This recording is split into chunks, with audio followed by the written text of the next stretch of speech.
If I didn't sign up with you and start doing the one-on-ones with you, there's no way we'd be sitting here talking about $800,000 years. Like, that's just not possible. I probably would have fled back to my home shop in my garage and then would have just been puttering away on evenings and weekends until I died. I can't understate enough how important it is to not waste time and get a coach if you don't have that resource available to you already. It will change your business. It will change your personal life. This is Conquer Contractor Chaos, built for the contractor that's ready to run a business that works for them and creates the life they've been fighting for. Tune in to get the tools, systems, and strategies that are battle-proven to set you free. One move each episode, straight talk, things you can use today. Take your time back. Be home for dinner. Do the work. Lead your crew. Love your family. Conquer the chaos.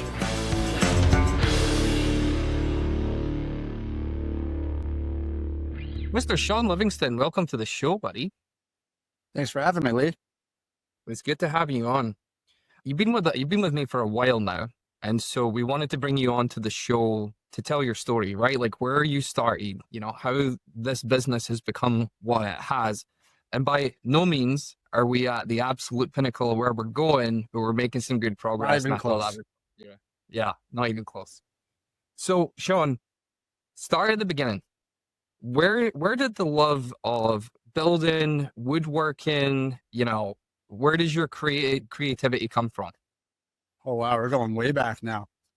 Way back. Wow. Yeah, it all started, I needed a job, and I had a family member whose brother owned a closet organizer business. It got me in that way, and I kind of caught the bug of working with my hands, and I love being able to see what I was building. At the end of every day, you look back and go, that pile of parts, that's what I did today. That's just Nice. a lot more rewarding for me than sitting behind a computer punching numbers all day. So I started my own business in 2013 doing cabinets kind of as a side gig. Over the years, I got repeat clients, I got new clients, and I kind of turned it into a full-fledged business that I ran on my own for about 3 years. And then I got a part-time employee, and then they became a full-time employee. And that's kind of where I was stuck at for a long time until I met you. And with your guidance, I was able to realize all the parts of my business that I wasn't doing very efficiently. And I could reorganize myself and my time, hire the people to help me do the work that I couldn't keep up with. And since then, it's been onward and upward. I've been growing exponentially month over month, it seems, in the past year. It's been a pretty wild ride. It's been awesome to watch you go from where you were like way back when you first came into boot camp and then get into one-on-one. And then, just the difference between what the business was and what it is now is pretty great. And we will get to that. Where do boats play into that creativity? Boats? Yeah, I heard you have some experience with woodwork on boats. Yeah, back when my cabinet business was more of like a 3-day-a-week kind of job, I filled the other days doing custom millwork on custom-built catamarans. So they would, there was this company we worked for, and they would, they had their own designs. They would make this whole it was a 50-foot long, 26 feet wide custom catamaran that people from all over the world bought. So the fiberglass crew would come and make the shells and everything like that. And then I was the lead woodworker, and I'd come in and I would put the teak and holly floors in and build all the cabinet components around the curved hulls and stuff like that.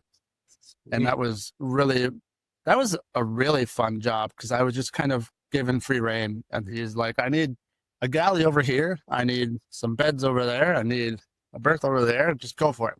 Make it look nice. So cool. So I was able to just really be truly creative and just build some really cool stuff. So you started out kind of working on high-end stuff, right? Because, you can't really, when you're dealing with teak, I'm assuming the mistakes, if you make a mistake with teak, costs a bit more than your typical MDF sheet, right?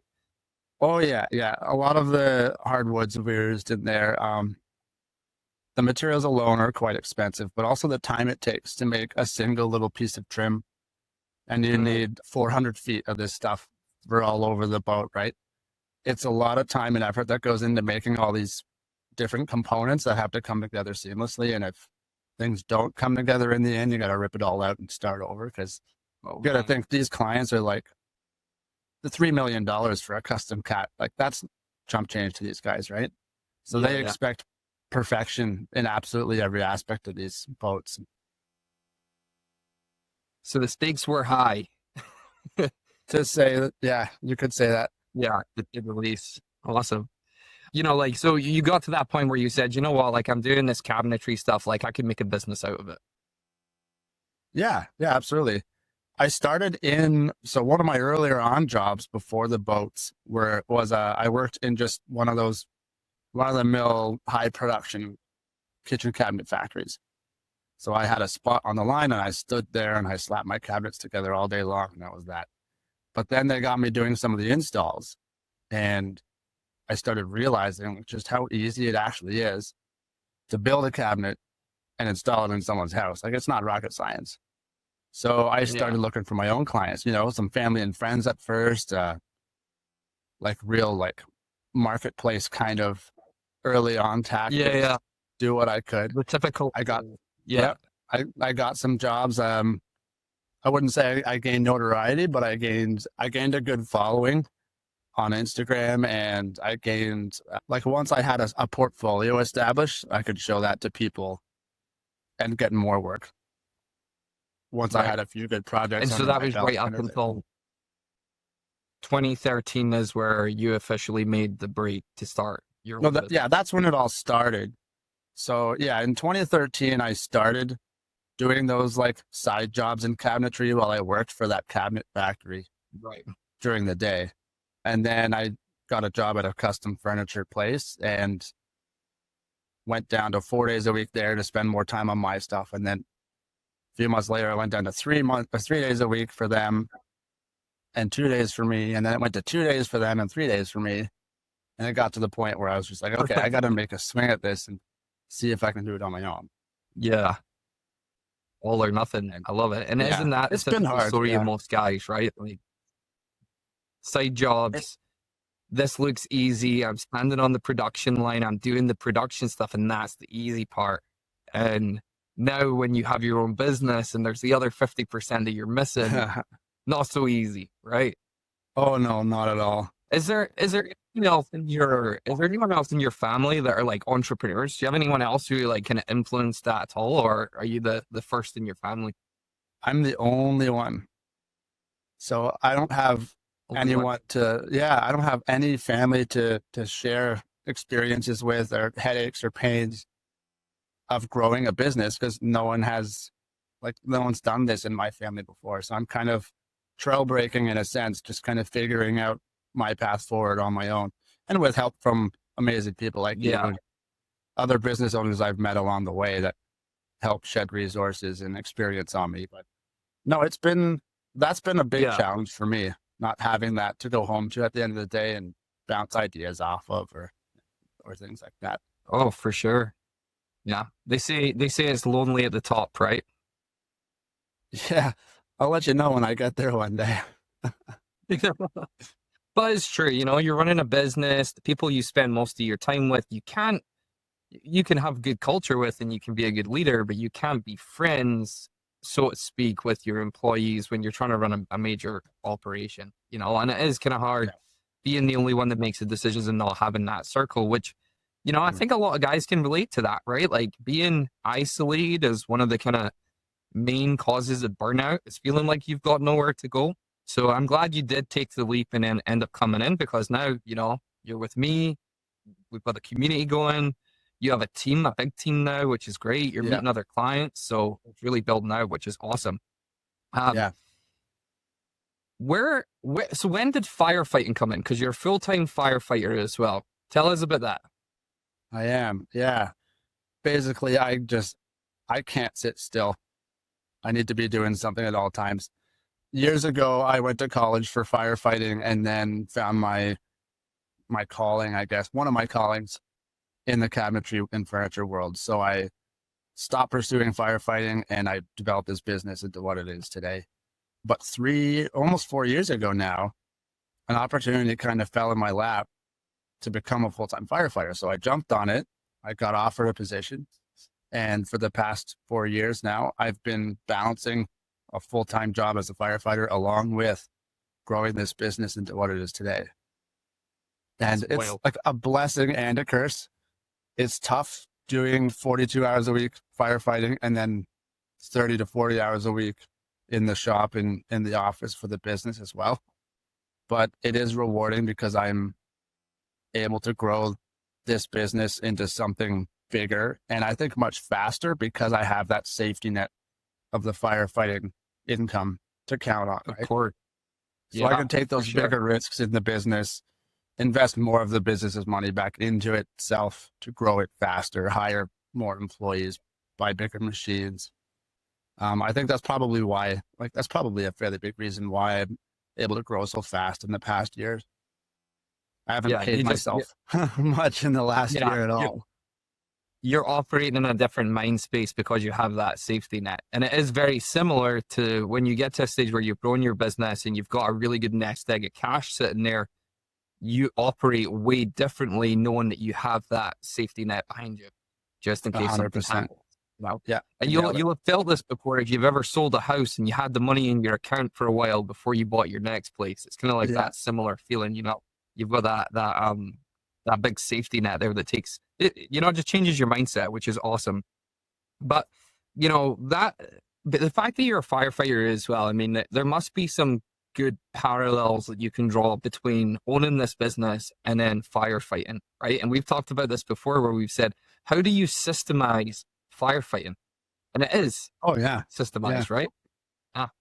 100%. It's a municipal job, and what our government's good for, systems and SOPs for things, right? So we have, and as a firefighter, where there are so many small details of things you have to know how to do, and you have to know how to do them like the back of your hand, and you have to know how everyone else in the department is going to do the same task, because communication on a fire ground is so hectic and so out of control and noisy. You don't have radio time to be like, hey, put the ladder up on the other side of the building, make sure 3 rungs are beyond the roof, right? You just have to say vent side A, and you have to know that job's going to get done, and you have to know how it's going to get done. Because if you're inside and you need to jump out that window onto the ladder, you need to know you have 3 rungs above the ladder, and it's going to be on the left side of the window. So when you go to that window, you can't see anything. You can easily get out. It's muscle memory at that point, and you can do your job safely. So taking that kind of mindset where you're building a system or an SOP for every aspect of your job, that's helped me a lot. Kind of put systems into place to minimize mistakes and minimize duplicate efforts, and just help streamline our whole process to make the most out of the small team we have. Like, there's only 2 of us back there. Well, 2 employees and myself, but I'm not much back there anymore these days. So, which is intentional. It is, yeah. But we're also grossing more than our neighbors who have 4 employees in their shop. Yeah. You definitely have been getting work done with less than the average person, And I think that comes down to establishing those processes, identifying your choke points and tackling those first, and then just sticking to the system and training all of the people to know how to follow that system and to know how to ask questions when there isn't a process for a certain task they have to do. Yeah. It's funny how things kind of duplicate themselves. When you come from a background of systems and structure, you appreciate system, structure, and routine. When you come from chaos, you're kind of bound to create chaos yourself in your own business, But I find that whole concept, right? Like, if you can systemize firefighting, I'm sure you can systemize your cabinet shop, your contracting business, your renovation business. And for those who are sitting there going, it can't be done, can't build a system for this. Well, I mean, you can, right? You could build a system for anything. It's really a lot easier than it might seem at first. For sure. So when, you know, you've taken on firefighting 3-4 years ago, you've been doing that full time, you know, when did things start to shift from like this exciting opportunity to own your own business into like being more exhausted? Because when we first got together, you had said, I was ready to close it all down. I was going to shut it down. Tell me about that Yeah. journey. When did it flip to the negative side? Oh man. So I may have been a little more ambitious with what I was able to get done with the very small funds I had available when I opened this place. And I had an idea to partner with a friend of mine to make the shop a shared woodworking space. So other people in the community could come, become members, use all the machines, and kind of help subsidize the income of the business that way. We ended up putting a lot more time into that part of the business than I probably should have in hindsight. And we ended up not making a lot of money. So we had all these members in the shop barely paying our bills. They're in here clogging up our emails with questions, concerns, breaking machines that we have to drive to the States to buy new parts for. It was just total chaos. And it just took all of the extra money we had just to keep the place open. And it got to the point where I realized I had to make another push at cabinets because that was the way forward. Not as altruistic as I'd love to think I am. Like, I have to at least cover my costs, right? So to have this community workshop kind of available just wasn't making sense anymore. Yeah. So I had to make a decision to get back into cabinetry. And it was slow at first. I mean, I let all my leads dry up over the year before that while I was trying to get this communal workshop thing off the ground. So I had to like reestablish myself in our area. It took a while to start getting clients to start coming in again and trusting us. And it got to a point where I just couldn't keep going the way things were. I had no money. I was personally pitching in to cover the cost of rent and utilities every month. And at that point, it's just like, had to ask myself, why am I still doing this? But then I remembered I had done a boot camp with you probably 6 months before that or something, maybe less. Yeah, because you did boot camp and then there was a little gap in between. And I think at the time of boot camp, we had established that the rent a shop wasn't the ideal model. Yeah. But yeah, like, so that was that. Yeah. So you'd done the boot camp. So what was it that drove you to actually do the boot camp? Knowing I had potential to do better, but not knowing the steps I had to take to start the journey. Like I said before, I don't come from a family of entrepreneurs. This is all new to me. I didn't have a parent to guide me and say, oh, you got to start here and work your way from there. So I just kind of jumped into it. And what started out as just building cabinets in my garage and installing them on the weekends turned into like having to know how to run a business. And I have no education for that at all. The only education post high school is for firefighting. And that does nothing for running a business, right? So it was more than I could chew on my own. And I knew I needed help. And this boot camp seemed like a really attractive option. You're put into a little group of a whole bunch of other people who are in the exact same boat as you. You make friends with them. I still chat with Tim every once in a while. He was in our boot camp. He's one of our other clients as well. Yeah. Yeah. And then that helped me kind of lay the track for me. So I knew the path forward and I knew what steps I had to take first. And I could start the journey to actually growing the business into making money. So I'm not just working for a paycheck every week.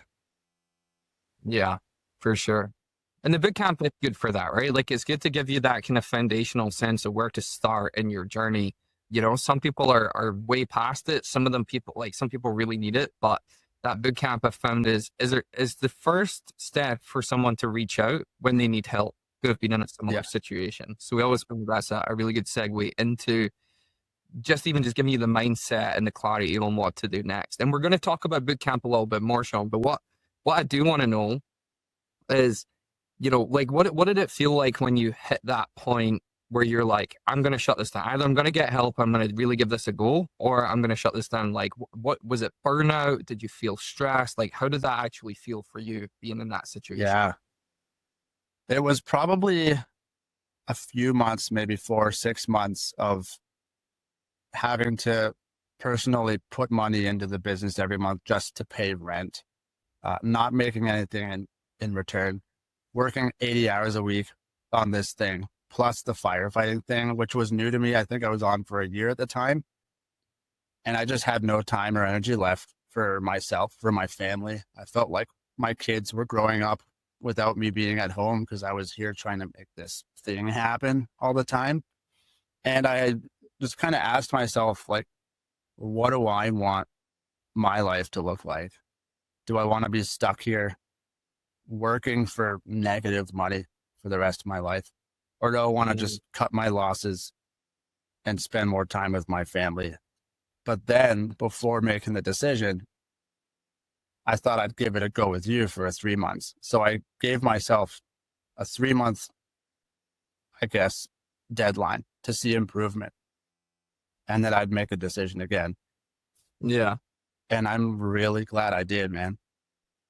Like, I don't know if you know, like I was so close to throwing it in. I was looking at ways to get out of my lease agreement with the landlord, how to sell off machinery and just pack it up.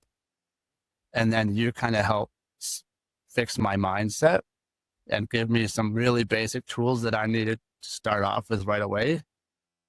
And I was able to kind of restructure the way I thought and change my mindset into that entrepreneur's mindset. So I guess so I could just hit the ground running and start doing the things I knew I had to do in order to make this thing successful. Yeah. It's like, and then after it's like, that, once you get started, it's like, once you get started, like once you start being able to check things off from a list of things you have to do, like it's contagious at that point. And it's like, you just start hunting for that next fix, that next dopamine hit, that next check mark in the box. So once you start doing things and seeing improvements in your business, you're like, oh my God, this is addicting. I need to do it again. What can I do now? So it's just been a snowball effect after that. For sure. Yeah. I'm curious, like, what life looked like at home for you. Because obviously we've got our partners, we've got our wives who are watching us basically break ourselves down trying to make this thing work. They want to encourage us.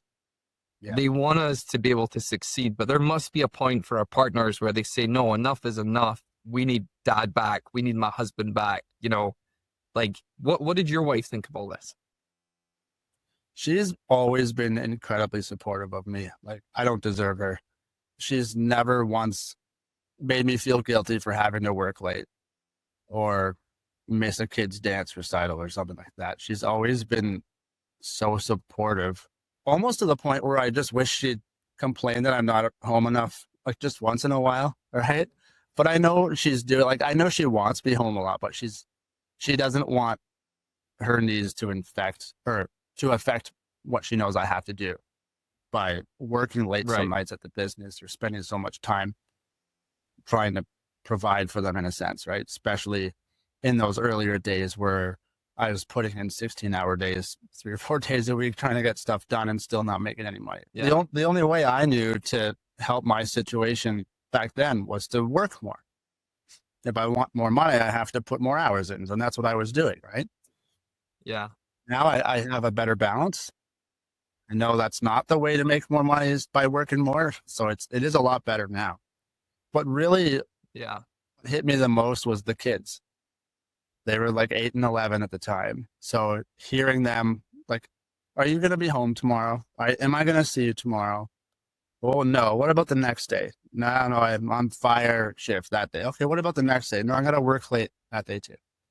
Those are the kind of things that just pulled at my heartstrings and made it a lot easier to have to even think about shutting down or getting the right help. And I'm glad I got the right help because now I have more time with the family and I have a growing business.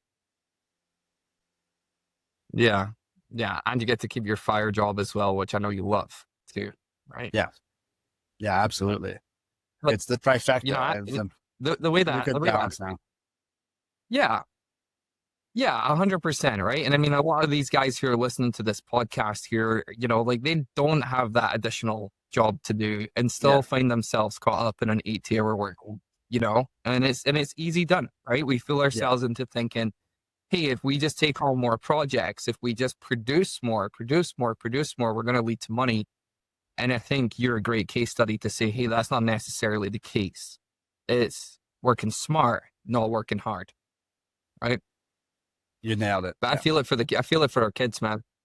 That's the biggest one for me, right? Like, and if there's one thing that I preach to all of our clients who are in the Brave Academy program, it's like, we owe it to our spouses and to our kids to have a smart business, right? We all grew up watching our dads go off and work their ass off for somebody else, usually for little money, and then never saw them, and that was just a done thing. But now things are changed. I would much rather that my kid said, do you know what? We weren't the richest in the world, but dad was always there to take me to school. He was always there for dad's recitals. He was always there for whatever it was, because he worked smart. I'd rather work smart, and I'm sure a lot of you guys would too. Absolutely. So shop was about to shut down. You jumped into boot camp.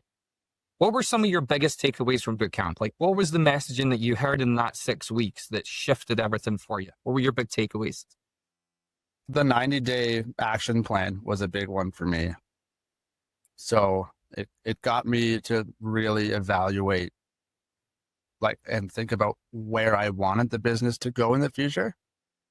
And then it made me create a plan and first steps on how to get there. Because up until that point, I was just like, well, I guess I'll just keep building cabinets, with no real plan for the future in place. So that kind of opened my eyes to the power of planning and setting goals for yourself, short-term and long-term. And then it taught me systems on how to create processes to get you to those goals. And that was such a big eye opener that I knew, okay, it's not a matter of me not being able to run a business or not being smart enough to run a business. I just don't have the right tools with me yet. So it's at that point, after the boot camp, I started putting that 90-day system into place. I started seeing results, nothing like what I have now, but still, considering after the boot camp, I'm just kind of on my own. I thought I did pretty well with the knowledge I got from that boot camp. And then I learned basic principles of sales and marketing that I took, just basic stuff that maybe it seems basic to me now because you've been yelling it at me every other week for a year and a bit now. But I took that to heart, and I was able to get new contacts that way, build new relationships. And then with the knowledge of how to set goals for myself in the future, it lit a fire under my butt to try to give the business a shot. Yeah. And I think the business deserved that shot. 100%. Looking at what it's become now, it definitely deserved that shot. You joined boot camp, Sean, right? You came into the 6-week boot camp program and then later came into one-on-one coaching. My question is, do you see a big difference between the boot camp and getting one-on-one? And if you could go back, would you skip boot camp and jump straight into one-on-one knowing what you know now? The difference between them is night and day.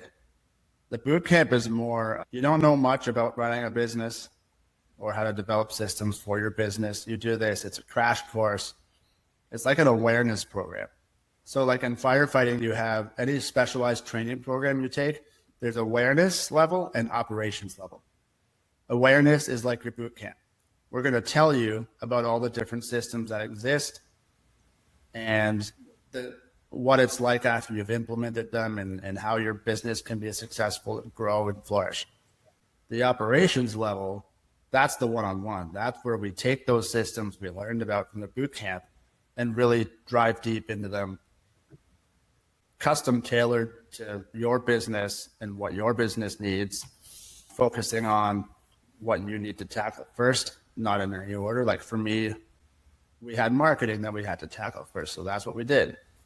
And we kind of plugged all the holes in the side of the ship first and then started building the inside out again with all of the fighter tube systems. So I think for someone in my situation who doesn't really have a lot of business experience, it is really helpful to do the boot camp first. It kind of gives you a snapshot of what to expect from the one-on-one. in a little community feedback arena too, which is nice to bounce ideas off of other people in the boot camp and that have taken it before you. And then that sets your expectations and what to expect from the one-on-one. So I think you kind of need both of them. And for someone like me in my situation who doesn't have a lot of business experience anyways, having both of them complement each other was the perfect strategy for me. For sure. Yeah. Yeah. And like I said, boot camp is great. Really good opportunity or really good option for someone who is confident in their own ability to hold themselves accountable afterwards. One-on-one is where that accountability, that implementation, that sounding board for you to throw things against, right? Like that's one of the big benefits of having our weekly calls and stuff. And I don't know if you remember this from bootcamp, but what is pricing is subjective and you're not your own client? Do you remember that lesson from bootcamp? I think I do. Yeah. So I'm not my own client. I have to keep reminding myself that all the time, because when I'm pricing, let's say I have to add a drawer box to a vanity for a client.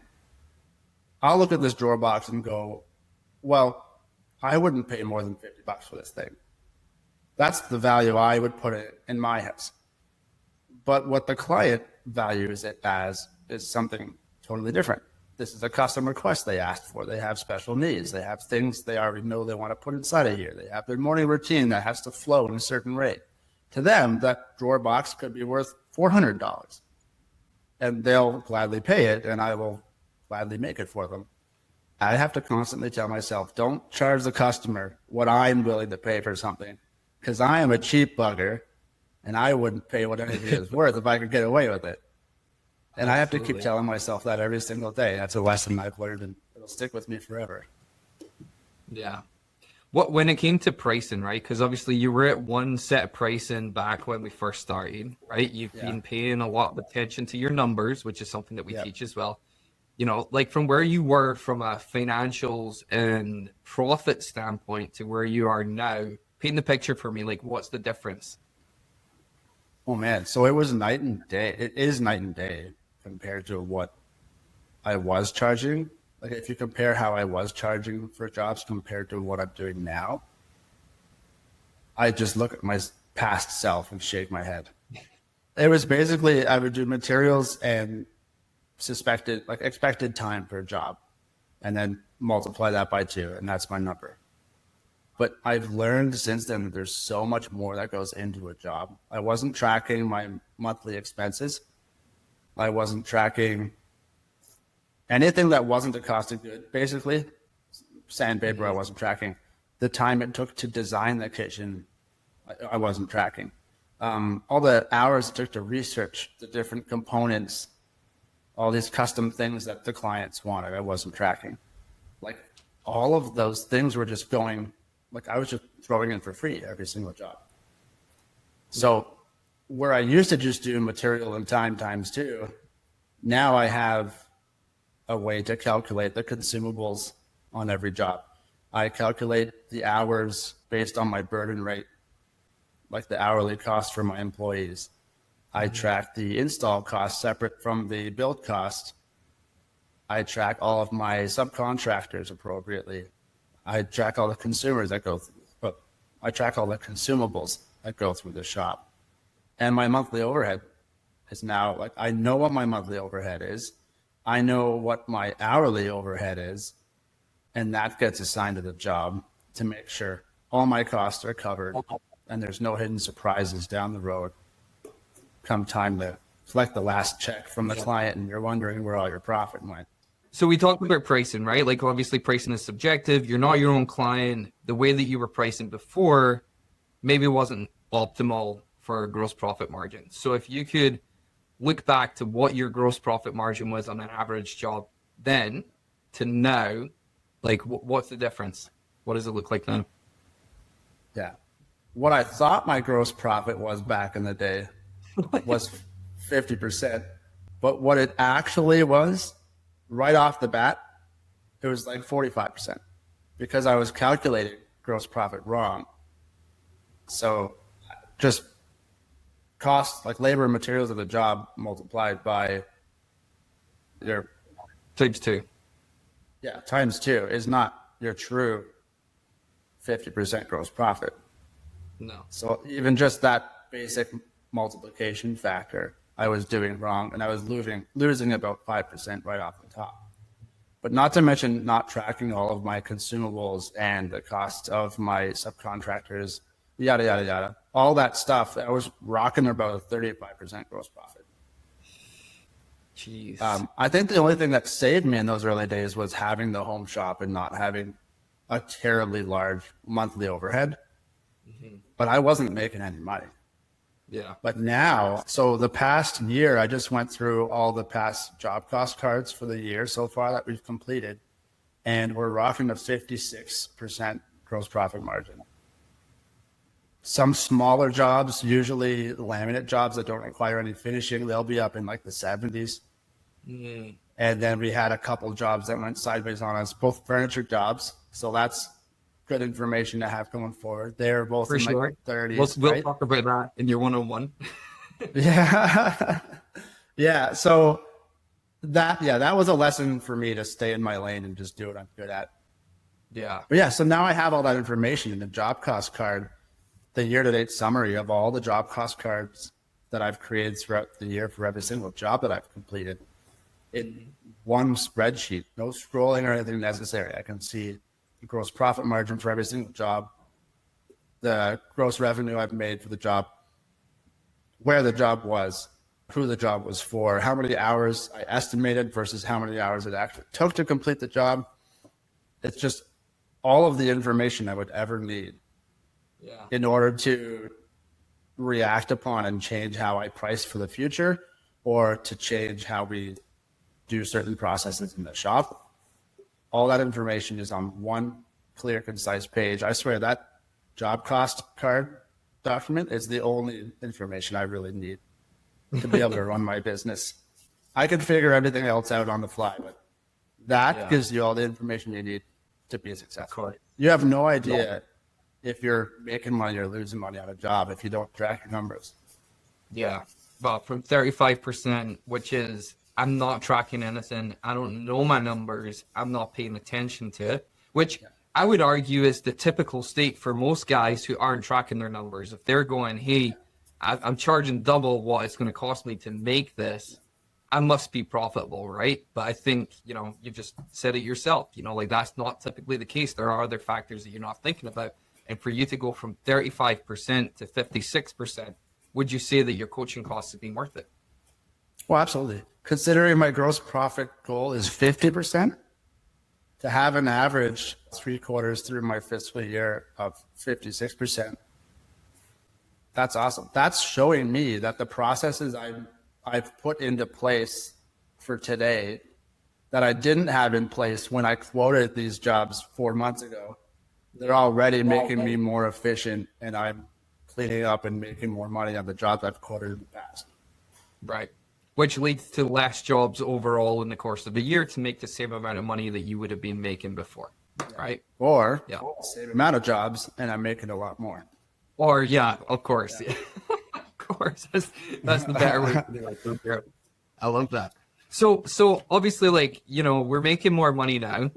We are, how has your client changed over time? And you touched on marketing before. You said that we changed the market and who we were working with. Tell me about who your clients are nowadays, and, how are you working with them to achieve that 55, 56% GP?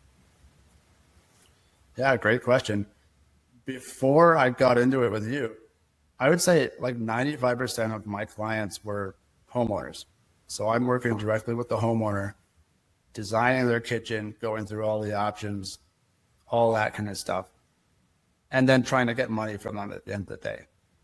Nowadays, since I started your marketing strategy and building connections with designers and builders in my area, I would say 90% of our work these days is from designers.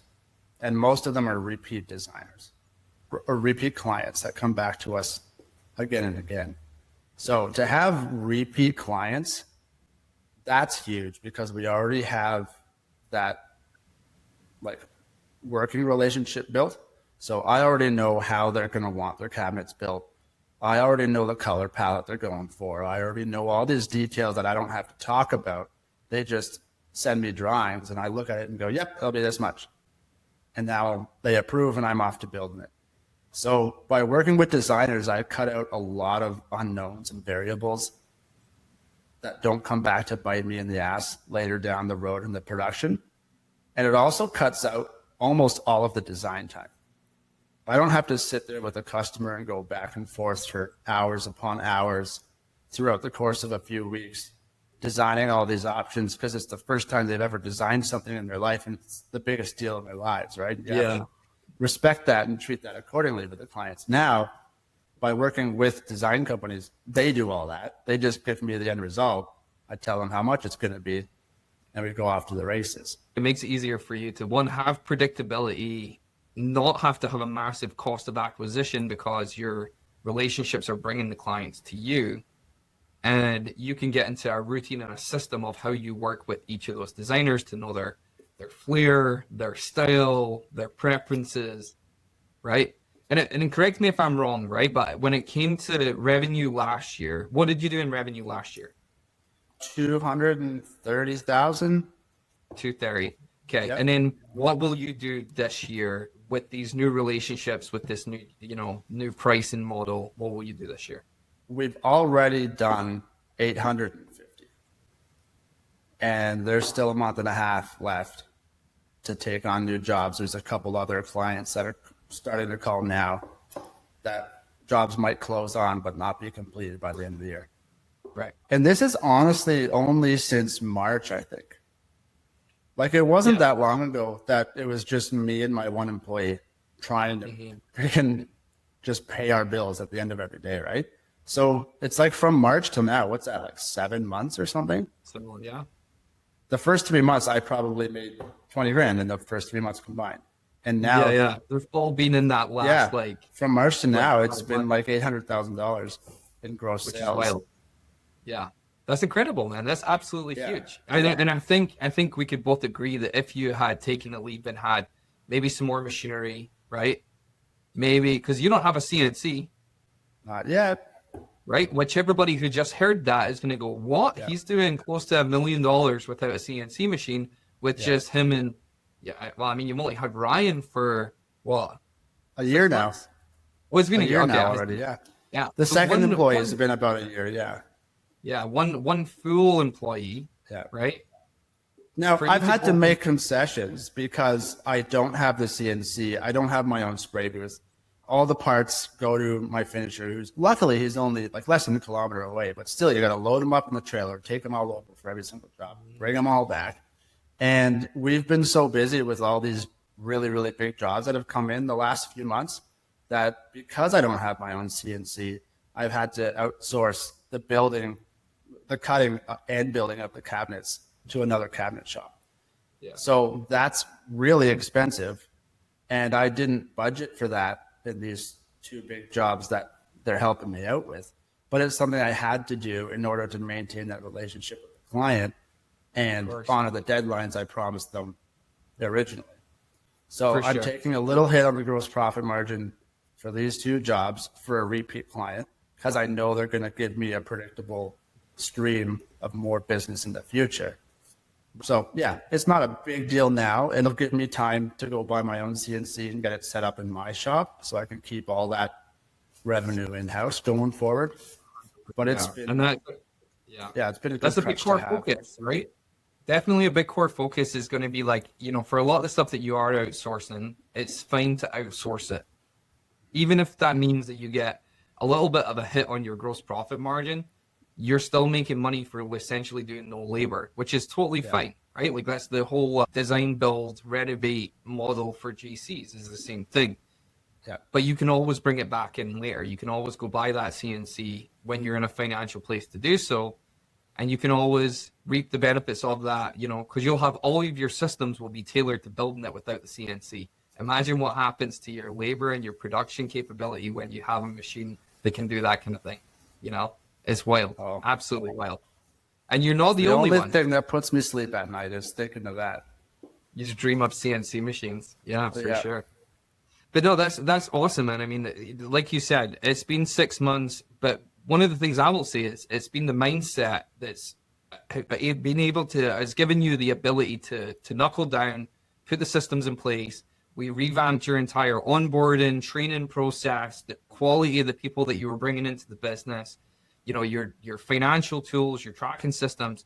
This has been a major, major overhaul. You've probably achieved a lot more than the average guy will in a year, and it has been that mindset. So I think if anybody's to be commended, it's you for being able to say, I'm going to put my hands off the steering wheel and I'm going to listen and I'm going to implement. And I think that's the coolest thing ever, man. It takes a big, big person to do that, for sure. Well, I appreciate that. It wasn't easy always to be able to just take your hands off the wheel and trust all these people around you to guide the ship. Yeah. But I'm glad I took that risk and jumped into it as heavily as I did. What does it feel like when you walk through the doors now compared to back when you were about to shut it down, when you were in your kind of struggle phase? Like when you walk through that door and come into the shop, like how do you feel? Well, it depends on the day, really. So I still feel those stressful days every once in a while. But overall, I'd say it's a lot more fulfilling to walk into a shop knowing I have a team behind me ready to help me make all these projects and to help grow the business. Hiring the right people with the right mindset is huge. I learned that one through trial and error. I have a really good team with me now, and we all have the same growth mindset, both personal growth and growth of the business. And it's really rewarding to walk in knowing you're with a bunch of creatives who care about what they're doing, and we're all working on this big thing together to help it flourish. You definitely have a great culture in your business where it's all about vision and reward for the people that you bring in, you know. And I've heard that from speaking to Ryan, you know, like Ryan is Sean's shop manager, production manager / anything Sean needs him to be in the meantime. But yeah, I like that you put a big focus on culture and really, you know, jump into training to give competence rather than the old carrot and the stick method. And I think that's huge. So if that's, you know, like if this is where you've came, right? You've obviously come all this way. Like what does the future look like for Sean Livingston and Livingston Cabinetry? Like what's next for you? Well, now the last hurdle for me to overtake before I truly feel like hands off, like I could take a 2-week vacation and not have to bring my phone with me, is the admin side of things. Yes. So I've started the process. My VA starts tomorrow. Yeah, amazing. That's super exciting. They're going to take a huge burden off of me with all of the client communications, basic drawing stuff, coordinating with my drafts person and with Ryan for all the details of the projects and that kind of stuff. So I'm really excited to get that ball rolling. And then after that, it'll just be starting to lean out all the processes we have in place. Getting a CNC in here will be huge to reduce the time it takes to build and assemble the kitchens. And then just even every little process along the way. Look at the SOP we've put in place for every task. Ask ourselves if there's a faster way to do it, or using less expensive materials or less materials or whatever, and then implement these new SOPs to constantly be evolving what we do, how we do it, how long it takes us to do it. And then just when we're done that task, just find something else to improve in the business. And that's kind of the mentality we have with everyone here so far, is like, you got to try to improve, not just learn how we do things, but try to improve how we do things. Ooh, There's no pride allowed in the shop here. Well, I'm pretty sure that is called lean manufacturing. That's the one, right? Yeah. Always constant improvement. It starts with culture. If you don't have a team that's willing to put in the time and effort to really analyze how they do things and come up with better ways of doing things, you'll never have that lead growth mentality within the business. It's going to be only you coming out to the shop floor with new ideas, telling people who've been there forever, hey, I want you to start doing this way from now on. You're going to get resistance. So I think from day one, just having that culture in your staff really helps grow the business a lot faster than you ever could by yourself. Yeah. And I think there is a kind of a hypothetical torch being passed here as well, because you've seen the power of having an accountability partner being coached, being mentored, being trained, it's now time that you become the coach to the people in your business. I don't do it for you, right? You do everything. You do everything in your own business. This is exactly who you're going to be to the people that you bring into your business next. That'll be the next phase for you. I think you've got a great team. I think the team that you have are going to carry you really far. But the only way to plus up now, better systems, better people, better systems, better people, better systems, until you outgrow your shop, which will happen someday. We've talked about this. Yeah, it's not too far on the horizon, man. Not too far on the horizon. And I'm excited to be there with you and help you. And we're about to go into planning meetings, which is coming up in November, where we're going to wipe the board and we're going to start from scratch, and we're going to even go bigger than we have in the last 7-8 months. I can't believe that. Yeah, we don't get to take our foot off the accelerator just yet, but it's cool. If that's what you can achieve in 7 months, wait till you see what you can do in the next 5 years. Wait till you see what you can do in the next 10 years. I did throw this out there. So for anybody who's listening to the show today, we have a school group. It's like an online community and course, right? And I put it up in there asking some of the junior members, what questions should I ask Sean? Because he's at that stage that's just above where a lot of people are now. And somebody asked, can you ask him what is absolutely crystal clear now that wasn't clear at that 200K? What's something that's really clear now that it was a no-brainer? The number one thing that you told me that had the biggest impact on my business is you're not going to have any clients if you don't go looking for them. So cold call. Learn what type of client you want, what client is best for your business. Research where they are, who they are, what they like, how to get a hold of them, and call the crap out of them. And there's a lot more to that. Like, I built a whole package so I'd email over documents to them, and I'd get them on the phone and Zoom meetings with them so you can see each other's faces and build connections that way. But just don't be afraid to ask for work. Yeah. People will say yes. I told this to my furniture maker friend. She was struggling. She has 2 employees, struggling to make payroll for like 6 months. I just had her over for 2 hours yesterday to chat. She closed $80,000 in sales yesterday. Whoa. No and way. She said, it's 100% because you told me to just pick up a phone and call people. And I was like, I didn't say that. Lee said that. I just passed it along to you. No, but that's the biggest thing. If you're struggling to find business, look harder. Yeah. It's there. Yeah. You can't just sit back and wait for people to come knocking on your door asking for stuff. Whatever your business is, like, go out and search for people who need that service. 100%. So define your product, define your ideal client, define your pricing. Yep. And then use a strategy to actually go out and actually get in contact with these people and put yourself in the same room. Yeah. Exactly. And it worked, right? Cold calling sucks. Yeah. I agree. Nobody wants to do it, but if you sit and wait for the phone to ring, you might be sitting a fair while before that happens. Yeah. So, and that's why what you also said, start with the people you don't care about them saying no to you first, right? Yeah. Save your white whale for the end. Work out your speech, work out all the little mannerisms and stuff. Get your thing dialed in, and then work your way up from least important all the way to the highest important clients.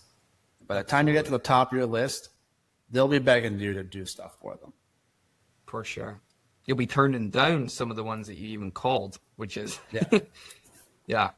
And yeah, if there's anyone listening that wants to get access to the exact scripts that we use, the system, the tracking sheets, all the stuff that Sean has implemented in his business, you can get them in our school course, which is going to be linked in the show notes to this show. So make sure you go and check that out. Sean, we're going to start wrapping up here, man, but I just want to say, I'm really proud of you for where you came from boot camp. I have a bit of an ability to pick certain people out in our boot camp classes, and I know who's going to just absolutely knock out of the water. And I think that the day I met you at boot camp, man, I knew you were going to light it up. And the fact that you've turned this struggle, you've never let your past or your past mindset drag you down today. You're very good at kind of blocking out those negative emotions, those negative feelings, and saying, no, this is just a little speed bump. Let's move forward. And that mindset is what we preach, right? We need to build that momentum. We need to stay in that mindset, because if we stop, we're only as good as our last failure, you know? So we need to, it's always behind us, chasing us. For you, man, I think, you know, which is totally ironic given you're a firefighter. I think you've just got this like fire burning inside you that just can't be extinguished, you know? And I think if you keep pushing with that until, you know, until your retirement, your employees are going to feel it, your customers are going to feel it, your kids, your wife, and everyone around you is going to benefit from it. So keep that up, man. Like, absolutely love it. And I know that this story is going to fit a lot of people who are listening to this episode. A lot of guys who are just like you know, who are tired of guessing, they're tired of the chaos, they want their time back. And if that's you and you're listening to this, jump on our website, right? We're not going to try and sell you anything on it. It's not a sales call. It's just a discovery call to see if we can help you. Book a discovery call with me. I'd love to chat and see if there's an option for you to have similar results as what Sean has. Sean, if there's somebody listening to this who is on the fence about coaching, who is skeptical about talking to a little man on a screen every couple of weeks, what would you tell them? Don't be scared, man. Lee, you and all the resources you have available, it's so hard to put into words how valuable all of your experience and resources have been to a business like mine. Not only do you have just documents and resources and things for us to implement, but like, you're there talking to us. You're guiding us through. It's like you're holding our hand through these really hard and trialing times for our businesses. It's like, I couldn't imagine doing it alone. Like I said earlier, I don't have anyone else who is like an entrepreneur in my family or even a close group of friends. No one that's been through it, and to have all of the wisdom of all of your past business successes as well, just helping me, guide me forward, make the right choices, push me to make choices sooner than I would on my own. Dude, even if I didn't sign up with you and start doing the one-on-ones with you, there's no way we'd be sitting here talking about $800,000 years. Like, that's just not possible. I probably would have fled back to my home shop in my garage and then would have just been puttering away on evenings and weekends until I died, making cabinets and furniture for people and only marking up my materials in time by two. So like, I can't understate enough how important it is to not waste time and get a coach if you don't have that resource available to you already. It will change your business. It will change your personal life. Sean, thank you for sharing your story, man. I really appreciate your time today. I know that you're a busy guy. You've got 2 jobs, a family, and, you know, probably 150 grand worth of work to get done. So I really appreciate your time. You having me on. It's been awesome. Yeah, 100%, man. And we can look forward, because we've got probably 5 or 6 more interviews lined up with clients who are at the same stage as Sean or bigger, right? Like, we've got a couple million, 3 million, 5 million, 8 million coming on eventually. So stay tuned for that. We'll even have some of our smaller clients who are kind of just starting out their journey come in and talk about it as well. So I hope you got a lot from this episode. I know that I sure did. I love every chance I get to chat with Sean. But that's about it, guys. Real life, real results, real businesses, real people like you and me. And stay tuned, stay brave, and I will see you on the next podcast.